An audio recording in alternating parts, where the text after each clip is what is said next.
سلام. زمان عنكم يا أهل الكيك، شلونكم؟ شخباركم؟ شكو ماكو؟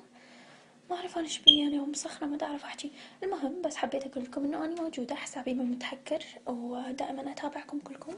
بس ما صايرة يعني ما صايرة أنزل كيكات لأنه عجبتني فكرة إنه ما أنزل كيكات، لأنه العالم اللي بالكيك صايرين كلهم، وأني ما أبي أحل بصراحة. آه. المهم أنا صايرة أستخدم الإنستغرام أو إنستغرام أو إنستغرام مثل ما أنتم تحبون تقولوها أكثر، فإذا حابين تضيفوني